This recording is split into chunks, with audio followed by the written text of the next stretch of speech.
structure and inlays. Small stones of all kinds, including more precious stones such as lapis lazuli, alabaster, and serpentine, were used for cylinder seals.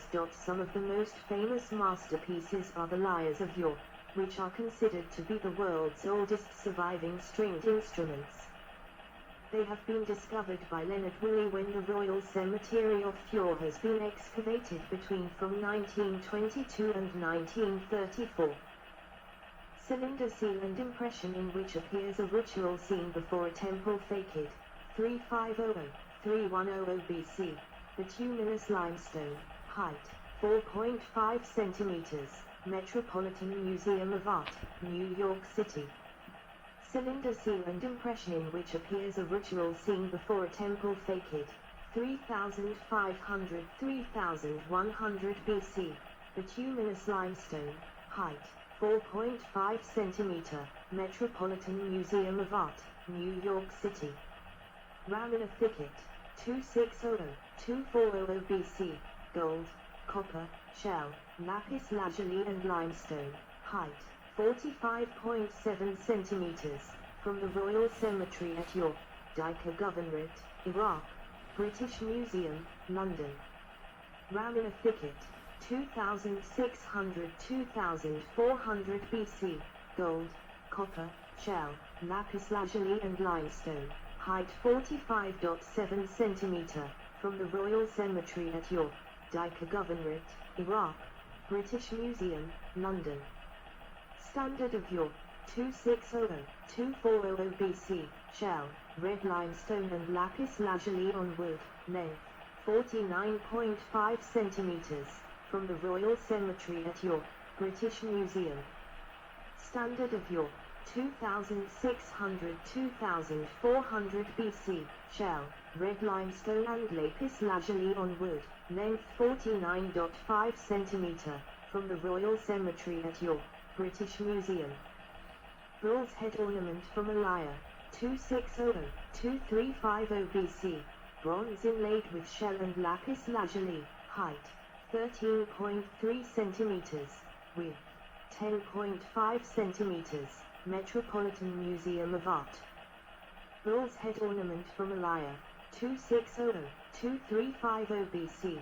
Bronze inlaid with shell and lapis lazuli, height 13.3 centimeters, width 10.5 centimeter, Metropolitan Museum of Art. Architecture. The Tigris-Euphrates plain lacked minerals and trees. Sumerian structures were made of plano-convex mud brick, not fixed with mortar or cement. Mud brick buildings eventually deteriorate, so they were periodically destroyed, leveled, and rebuilt on the same spot. This constant rebuilding gradually raised the level of cities, which thus came to be elevated above the surrounding plain. The resultant hills, known as stills, are found throughout the ancient Near East. According to Archibald Sayce, the primitive pictograms of the early Sumerian, i.e. Iraq, era suggest that stone was scarce, but was already cut into blocks and seals. Brick was the ordinary building material, and with it cities, forts, temples and houses were constructed. The city was provided with towers and stood in an artificial platform. The house also had a tower-like appearance. It was provided with a door which turned. The Great Ziggurat of York, Decca Governorate, Iraq, built during the 3rd dynasty of York, c. 2100 BC, dedicated to the moon god Nane-Anahij, and could be opened with a sort of key. The city gate was on a larger scale, and seems to have been double. The foundation stones, or rather bricks of our house, were consecrated by certain objects that were deposited under them. 58. The most impressive and famous of Sumerian buildings are the ziggurats, large layered platforms that supported temples. Sumerian cylinder seals also depicts houses built from reeds not unlike those built by the Marsh Arabs of southern Iraq until as recently as 400 CE. The Sumerians also developed the arch, which enabled them to develop a strong type of dome. They built this by constructing and linking several arches. Sumerian temples and palaces made use of more advanced materials and techniques, such as buttresses, recesses, half columns, and clay nails. Mathematics. The Sumerians developed a complex system of metrology c. 4000 BC. This advanced metrology resulted in the creation of arithmetic, geometry, and algebra. From c. 2600 BC onwards, the Sumerians wrote multiplication tables on clay tablets and dealt with geometrical exercises and division problems. The earliest traces of the Babylonian numerals also date back to this period. 89. The period c. 2700–2300 BC saw the first appearance of the abacus, and a table of successive columns which delimited the successive orders of magnitude of their sexagesimal number system. 90.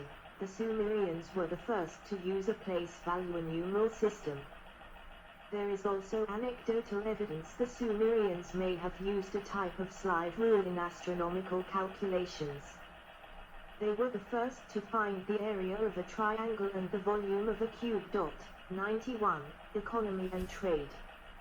Bill of sale of a male slave and a building in Shuruppak, Sumerian tablet, c. 2600 BC. Discoveries of obsidian from faraway locations in Anatolia and lapis lazuli from Badakhshan in northeastern Afghanistan, beads from Dilmun, modern Bahrain, and several seals inscribed with the Indus Valley script suggest a remarkably wide-ranging network of ancient trade centered on the Persian Gulf. For example, imports still came from many parts of the world. In particular, the metals of all types had to be imported. The Epic of Gilgamesh refers to trade with far lands for goods, such as wood, that were scarce in Mesopotamia. In particular, cedar from Lebanon was prized. The finding of resin in the tomb of Queen Huabi at Ur indicates it was traded from as far away as Mozambique. The Sumerians used slaves, although they were not a major part of the economy. Slave women worked as weavers, pressers, millers and porters. Sumerian potters decorated pots with cedar oil paints. The potters used a bow drill to produce the fire needed for baking the pottery. Sumerian masons and jewelers knew and made use of alabaster, calcite, ivory, iron, gold, silver, carnelian, and lapis lazuli. 92. Trade with the Indus Valley. The etched carnelian beads with white designs in this necklace from the Royal Cemetery of Ur, dating to the 1st dynasty of Ur, are thought to have come from the Indus Valley. British Museum. 93. The trade routes between Mesopotamia and the Indus would have been significantly shorter due to lower sea levels in the 3rd millennium BC. 94. Evidence for imports from Indus to Ur can be found from around 2350 BC. 95. Various objects made with shell species that are a characteristic of the Indus coast. Particularly Turbinella pyrum and Bureuroploca trapezium have been found in archaeological sites of Mesopotamia dating from around 2500–2000 BC. 96. Carnelian beads from the Indus were found in the Sumerian tombs of Ur, the Royal Cemetery at Ur, dating to 2450. 97. In particular, carnelian beads with an etched design in white were probably imported from the Indus Valley, and made according to a technique of acid etching developed by the Harappans. 98, 93, 99. Lapis lazuli was imported in great quantity by Egypt, and already used in many tombs of the Naqada II period, c. 3200 BC. Lapis lazuli probably originated in northern Afghanistan, as no other sources are known, and had to be transported across the Iranian plateau to Mesopotamia, and then Egypt. 100, 101. Several Indus seals with Harappan script have also been found in Mesopotamia, particularly in Ur, Babylon and Kish. 102, 103, 104, 105, 106, 107.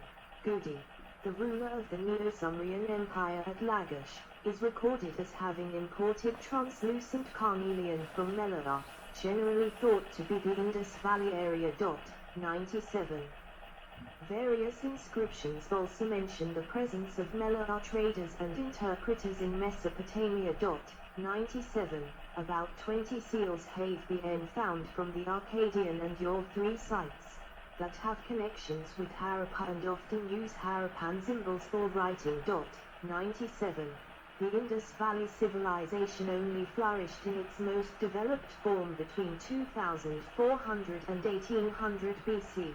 Viewed at the time of these exchanges, it was a much larger entity than the Mesopotamian civilization, covering an area of 1.2 million square meters with thousands of settlements, compared to an area of only about 65,000 square meters for the occupied area of Mesopotamia, while the largest cities were comparable in size at about 30,000–40,000 inhabitants. 108. Money and credit. Large institutions kept their accounts in barley and silver, often with a fixed rate between them. The obligations, loans and prices in general were usually denominated in one of them. Many transactions involved debt, for example goods consigned to merchants by temple and beer advanced by women. 109. Commercial credit and agricultural consumer loans were the main types of loans. The trade credit was usually extended by temples in order to finance trade expeditions and was nominated in silver. The interest rate was set at 1/60 a month, 1 shekel per mina, sometime before 2000 BC, and it remained at that level for about 2000 years. 109. Rural loans commonly arose as a result of unpaid obligations due to an institution, such as a temple. In this case the arrears were considered to be lent to the debtor. 110. They were denominated in barley or other crops, and the interest rate was typically much higher than for commercial loans and could amount to 1/3 to a half of the loan principal. 109.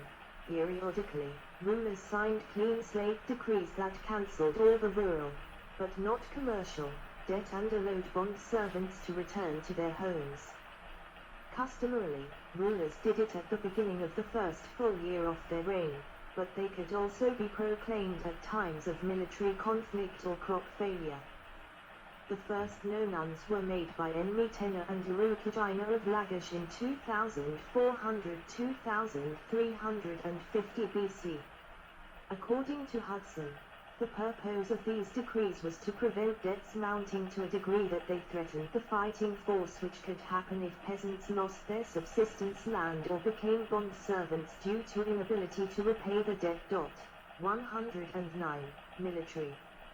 Early chariots on the standard of Ur, c. 2600 BC. Phalanx battle formations led by Sumerian king Enatum, on a fragment of the stele of the Vulture's silver model of a boat. Tomb PG 789 Royal Cemetery of Ur, 2600–2500 BC. The almost constant wars among the Sumerian city-states for 2000 years helped to develop the military technology and techniques of Sumer to high level. 111.